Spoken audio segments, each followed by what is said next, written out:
Hey y'all, it's your girl Vernique Esther, and welcome to the very first episode of Grab Your Stuff podcast. I am your hostess with the mostest, your favorite cousin, the relationship champion, the wholeness coach, licensed master social worker, and I'm just ready for a good time. I'm so excited that this is coming out. I have a lot to say, and I'm really excited for you guys to join me on the ride. So just a little bit of background. The way that this whole thing started for me was, one, a couple years ago, people kept asking me to do a podcast, and I was like, nah, we got too much going on already. What am I really going to do with a podcast? But then it started to kind of burn on my heart a little bit, and I started to do these videos on Instagram where I would end every Monday, I would end and say, grab your stuff, let's go. And for me, that was talking about, letting go of all of the crap that doesn't belong to us on this journey, but grabbing the things that we need to move forward. So letting go of shame, disappointment, hurt, trauma, letting go of those things, but grabbing the stuff that actually belongs to you, the stuff that you need to move forward into joy, into peace, into hope, into healthy relationships, into career moves, all of those types of things. And so that's kind of the journey that we're on together. We're going to tackle topics from healing, wholeness, and relationships. And who knows? I may have a couple friends join me. You never know. You never know who might pop up on the show. Okay. So we have 4 segments on this show. And the first one, okay, is called Let Me Put You On. All right. So Let Me Put You On is pretty much the segment where I introduce you to a place, a thing, a person, a trend, whatever is tickling my fancy at the moment.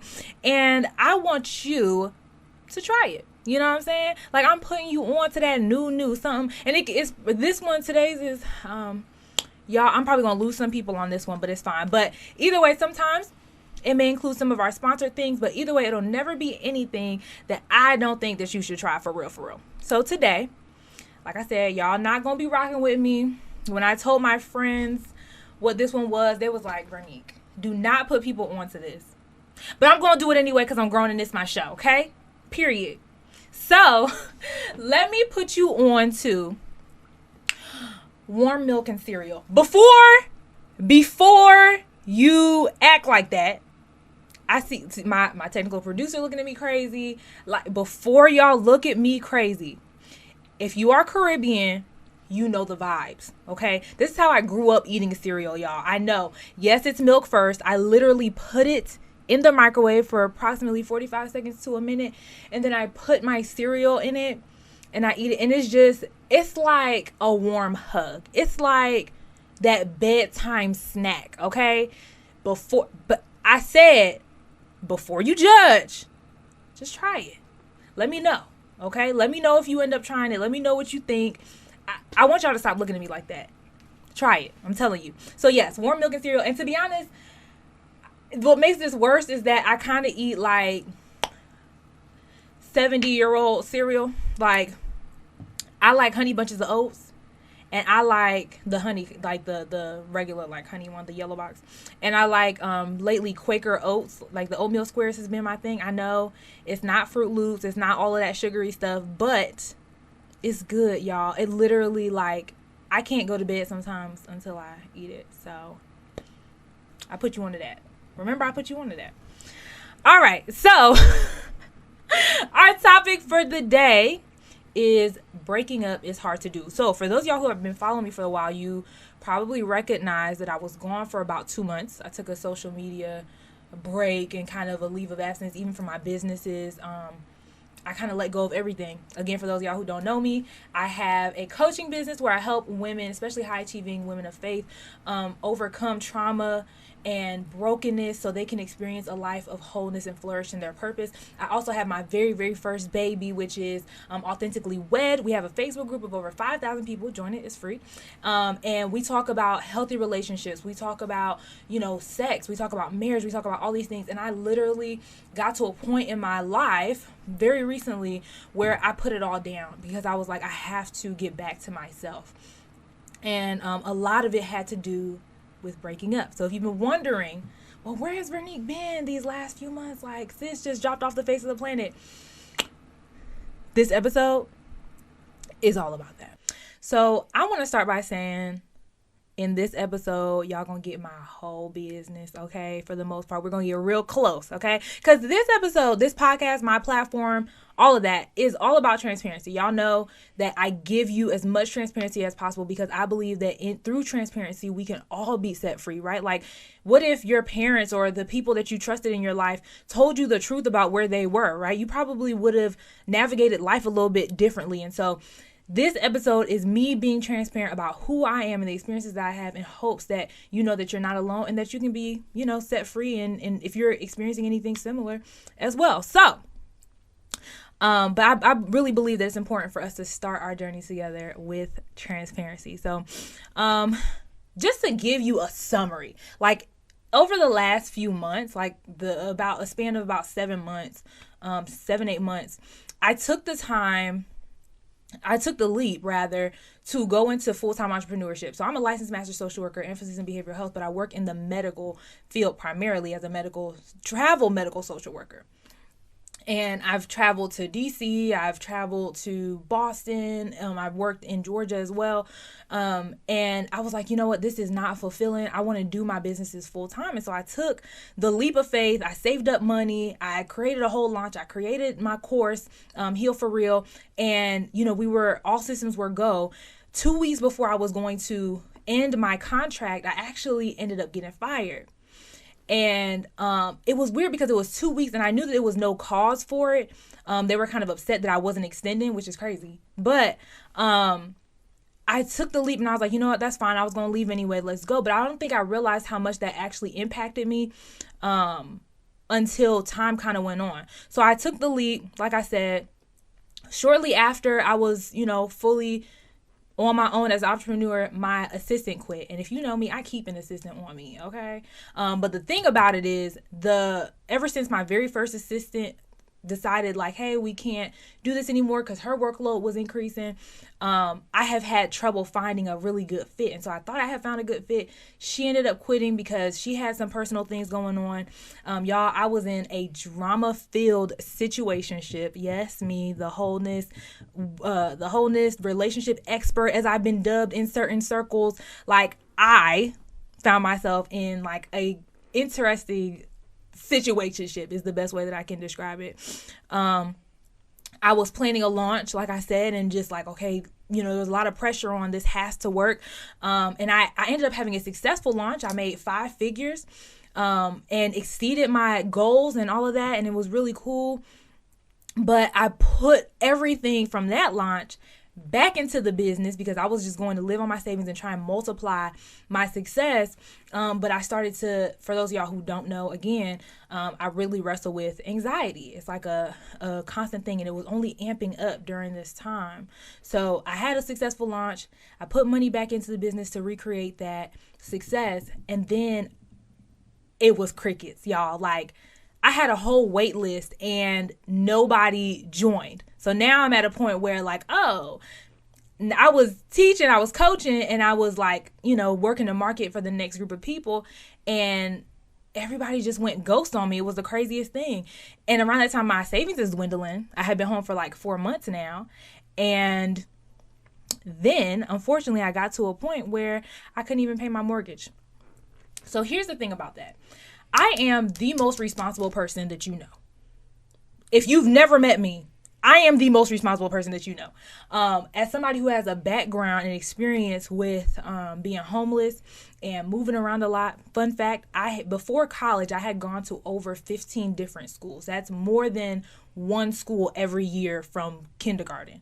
So like instability, poverty, and stuff like that, I was used to it, and I vowed to myself after I graduated college, like, I'll never be in that situation again. Or after I graduated high school, rather. So I might have not knew where my dinner was going to come from, but my bills have always been paid. I've always been able to get what I needed by the grace of God.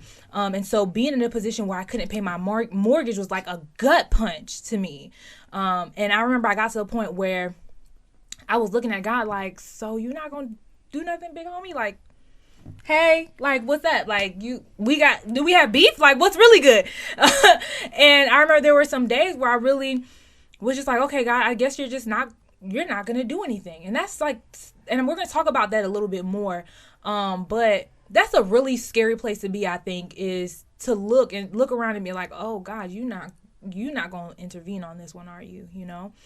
But I decided, I was like, you know what? Bump this. I'm going to just go back to work. So I applied for a job. I started, I got a new contract. So I was traveling again. I started traveling again towards the end of June after my birthday. And y'all, maybe a month into the job, I got in a car accident. And I was like, okay, like at this point, what else do we need to happen? Well, after the accident, the little situation I told you about, we broke up. And then after that, and I want to say this really, really quick about that. I keep my like love life or whatever very, very private. And I talk about, you know, dating and things like that. But this was probably, I think what was so crushing about this is somebody that I genuinely and still very much love and care about and think very, very highly of, but it just was the context of the situation was wrong. We were operating in disobedience. It was just so many different factors. And so, but not only that, but this was the first real relationship that I was in, that wasn't just casually dating, getting to know, talking. This was the first real relationship that I was in, post-divorce. And so that was like, I had really kind of put a lot into it. And I think that, it even illuminated some areas in my heart and my mind that were still kind of triggered from my past, right? Like not overwhelmingly so, but enough to where I was like, oh wow, these are areas I should pay attention to that I wouldn't have noticed otherwise. And so it was just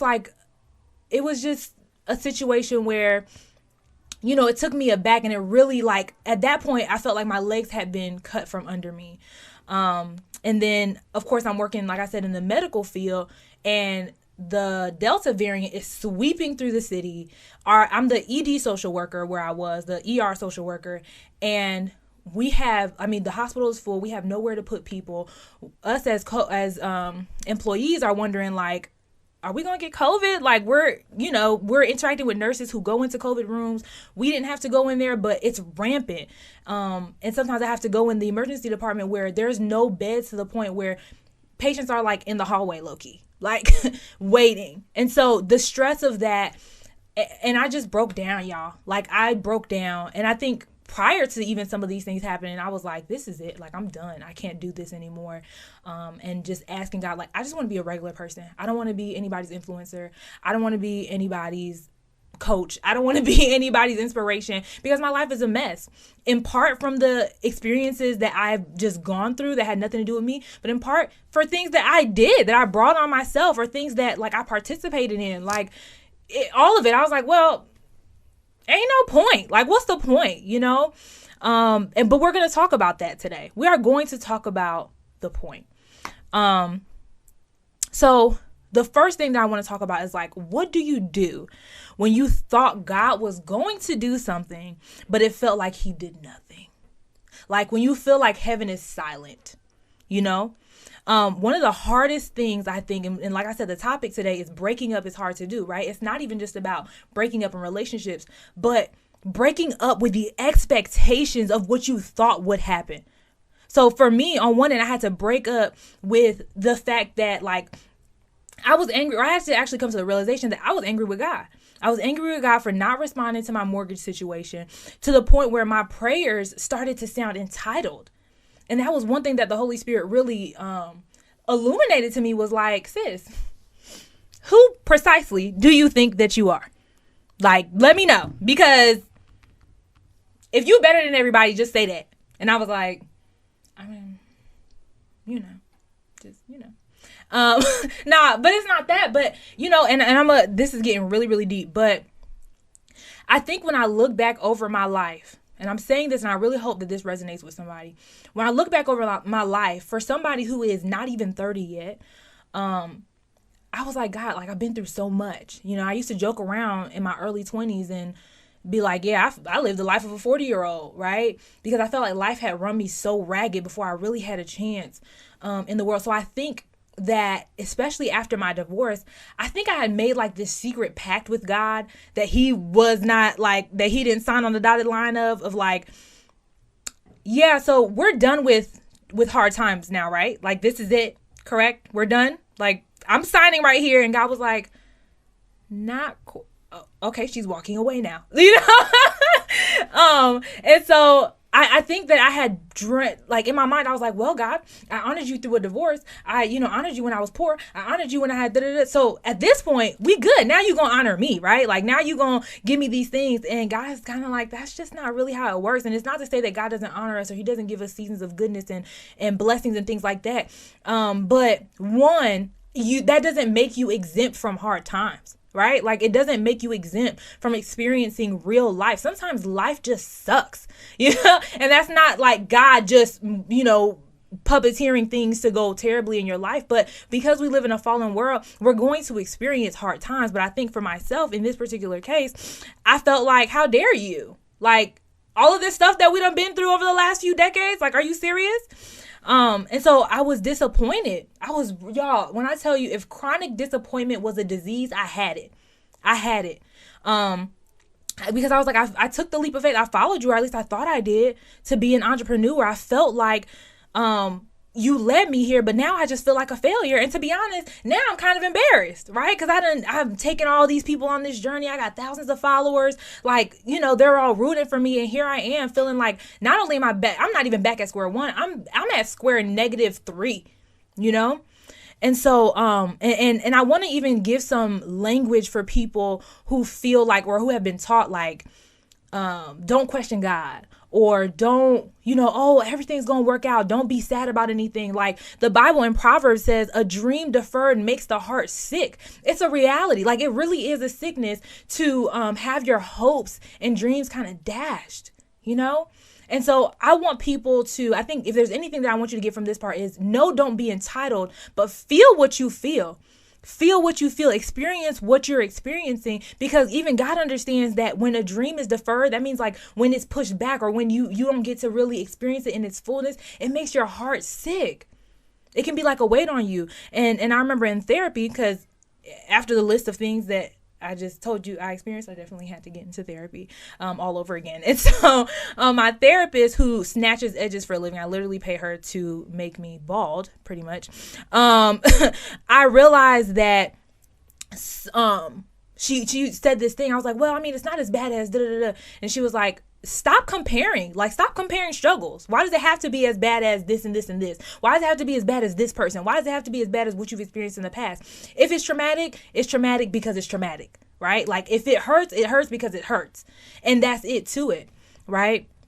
But I also had to look at like some of the decisions I was making and where that came from. And I know one of the things that she talked about was how the anxiety and the stress in my life, because if you know me, your girl moves on 1,000 all the time.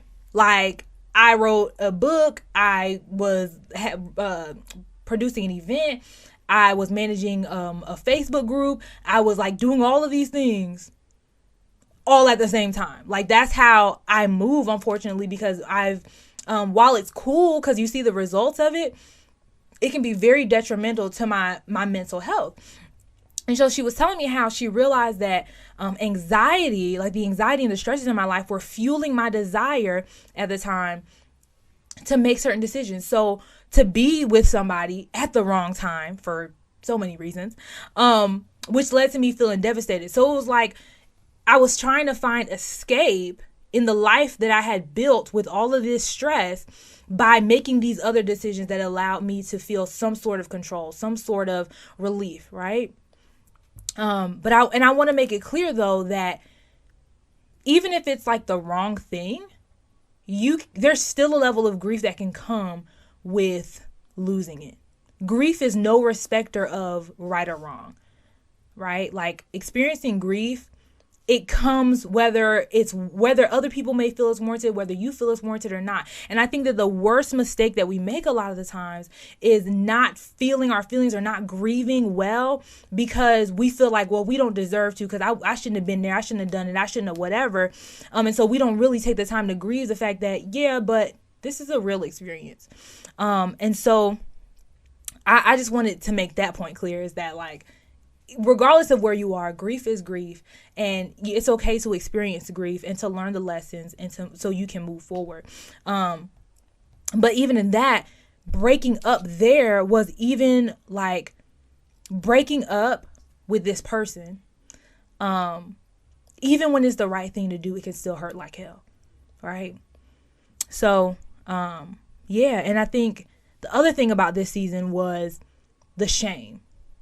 So feeling like, oh, I'm this relationship expert and I lead people in healthy relationships, and I ended up winding in the context that was in, and that like set me over the edge. And I felt like there's no redemption from that. Like, how do I explain this to people, or not even explain it, because the reality is I don't have to, but how do I move forward feeling all of this shame? And y'all, just a quick pause on shame.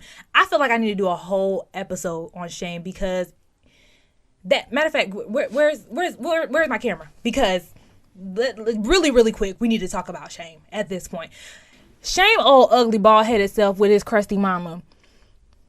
You be trying it. Like, shame really be trying it. Like, shame be telling you that stuff is happening that's not really happening, or to the extent, like, shame will let you think that your whole life is falling apart. And to be honest, I want to fight it. So catch me outside, shame, period. At this point, catch me outside. No, but seriously, like, shame was such a huge factor in me wanting to literally give up my entire calling. Like, literally wanting, like, nah, there's no... Like, I understand what you're talking about, Jesus, where you said that there's therefore now no condemnation for those who are in Christ Jesus. And I know that I'm in Christ Jesus, but I think that there's a little bit of condemnation like reserved for me on the side. You know what I'm saying? Like, it's got to be, because that's how I felt. I was condemning myself. And it sent me all the way over the edge. I was just like, this is it, right? But through this whole experience, through everything, through the ups, through the downs, through the shame, through the guilt, or even through the redemption, or trying to see redemption, trying to pick myself up from where I was. These are some of the lessons that I've learned. Okay. 1, I am not good enough. I'm not too good. I'm not too good to go through. I am not too good to go through. And I know that seems like a duh, but I think in our responses to adversity, it can come off that way, right? It could be centered around a sense of pride that we may not even know is possible. Like the expectation that God is like our superhero and he's going to sweep in and save the day. And he is a redeemer. He is a rescuer. He is a strong tower. He is all of those things, but we are not exempt from trial and tribulation. Matter of fact, Jesus talks about how, there will be troubles and hard times in this world, right? But take heart, for I have overcome the world. Our job is to take heart. Our job is to act when the winds and waves of life come, is to access the goodness and the power of Jesus in order to overcome. And so I felt like I expected God to do things, and that's not wrong, but just the entitlement around it is. And the reality is, if Jesus had to suffer, like, so can who are me? Who is me? Right? And sometimes following God, y'all not gonna like this, but sometimes following God is literally him leading you into the wilderness so he can get rid and get out of you some things that don't need to go with you in the next season, right? Like, there are sometimes you got to wander the desert for 40 years because it's taking 40 years for you to get some of that crap out of you that needs to not be there when you enter into the promised land. And often entitlement makes the experience even worse than it originally could have been, because you're so focused on what you think you should have, what it's supposed to be. Well, why didn't, that you can't even actually go through the experience, right? So acknowledge the sadness, acknowledge the hurt, the pain, the disappointment, but be humble and trust that God sees you where you are. And if you hold fast to him, he will take you through. Entitlement will literally freeze you and hold you in a season because you're so focused on the wrong thing that you cannot move forward. Okay. The second thing is giving yourself the grace to grieve, giving myself the grace to grieve. Like, you can grieve it. Stuff hurts because it hurts, like I said before. But don't shame yourself into not grieving, because that really is only going to cause you to have like emotional dams, right? Where you're holding up and storing things in your heart and covering all of these, what's it called? These cliches on top of it. But cliches don't heal you. Cliches don't get you where you need to go. Cliches only are superficial. They don't really clean the wound. They just kind of dab around the blood, right? So the fact of the matter is you have to grieve no matter what the situation is. Take time to grieve so that way you don't store those things in your heart. Give yourself the grace to grieve to the loss of relationships. Give yourself the grace to grieve failure, right? Quote unquote, whatever you perceive as failure. Give yourself the grace to grieve those things and accept those feelings of loneliness, of anger, of strife, of disappointment, like I said. But this is the key for me. Fill yourself back up with community and with self-care. I know for me, my friends, my community was the biggest part of me kind of re-emerging from where I was and reminding me of who God is and who God says that I am, reminding me of my destiny and my calling. And self-care, like taking time to step away, to feed into, like, remind myself what makes me happy, what gives me joy, remind myself who God is, remind myself of, remember, we have traversed these seasons before, like you will get through it again, right? There is no lack in him. And so just getting back to that place of community and self-care. And then last but not least, hold everything with an open hand. So this is something that I got from Pastor Nikki. She was my pastor in college, and I still consider her and Pastor Martez my pastors. But I remember at one point in my life, I had walked up to her. It was like after church or something. I was like, hey, I was telling her something, and she was like, well, I'm really excited for you, but hold everything with an open hand. And that always stuck to me. I'm telling you, I think she told me that like 10 years ago, but that always stuck with me because a lot of times, like, I can get stuck, and maybe this is just me. Maybe it's just me. Maybe it's not you, but I can get stuck to an expectation, and it can cut so deep when it's like not met, right? Like when all of the stars don't align, I'm just like it's a deep cut, right? But if you hold everything with an open hand, then regardless, and you're not so tight-fist, then regardless of what happens, regardless of what comes, if something comes to blow it out, you're like, you know what? It wasn't meant for me to hold on too tightly anyway, right? I tell people, like, in the type of personality that I have, like, I tell people all the time, like, don't promise me nothing that you can't fulfill, because the second time that you don't come through, I'm like, oh, no, I can't trust you again, right? But the reality is we have to hold everything with an open hand. And this is not the same as don't expect nothing from nobody, because I know some of y'all do that, like, oh no, I don't expect nothing from nobody anyway. It's me and myself and I. They want to like die, boom, boom, me click. No. That's not the point. The point of this is not to get to a point where you're like, oh, I don't expect nothing from nobody, because really that's a defense mechanism. You're trying to protect yourself from hurt that you assume is on the way, which is not really a way to live, right? You're kind of living paranoid.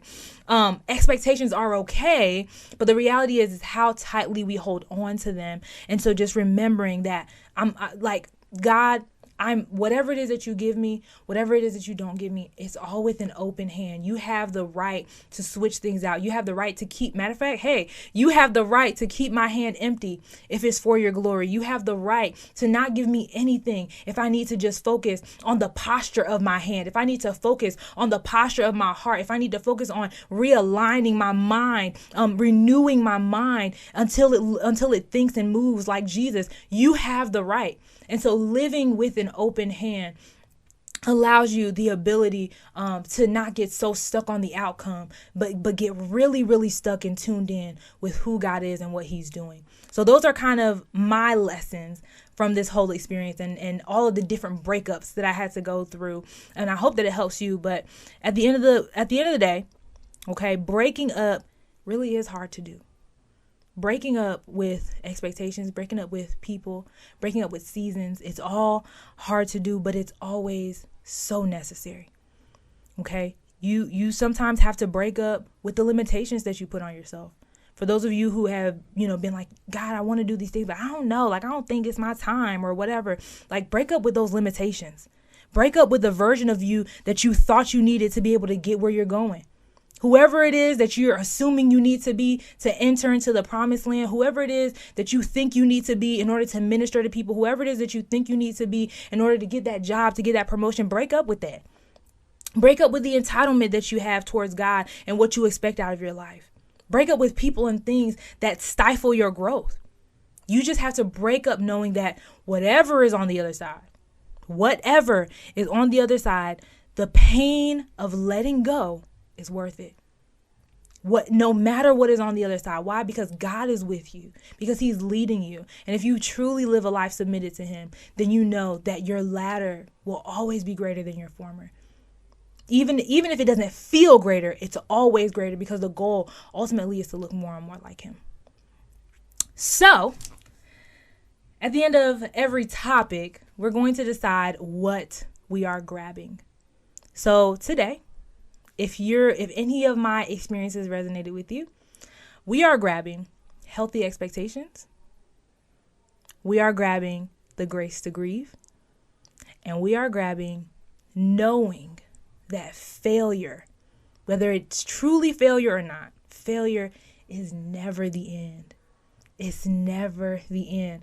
A lot of people talk about that scripture, God is working everything out for my good, right? God works, all things work together for the good of those who love the Lord and are called according to his purpose.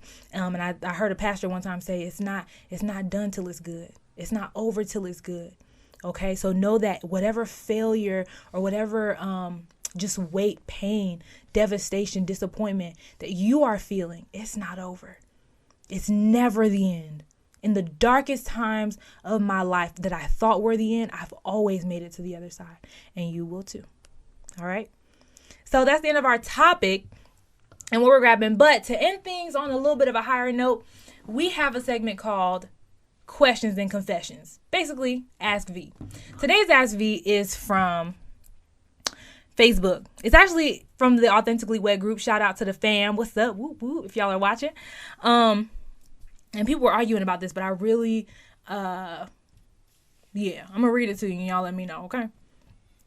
It says, okay, ladies, my heart is so broken. Please help me with a decision. My ring that my husband bought me was very small. We have been married for almost 3 months. Anyways, I went today to get it sized, and the lady said, how long have you had it? I said around 4 months. She said, well, it's a size 5.5 and you wear a 7.5. First of all, quick commentary. How did she get that on her finger? All right. I said, oh, I didn't know that. She asked, when was the ring bought? No, I asked, when was the ring bought? She said 2014. I said, oh, okay. You know what, lady, give it back to me, please, because I have a question to ask him. She did. I asked him about it, and he said, yes, I bought it for someone else, but she didn't accept. She says, oh, my heart is crushed. I told him I didn't want it, and I'm so furious. What would you do?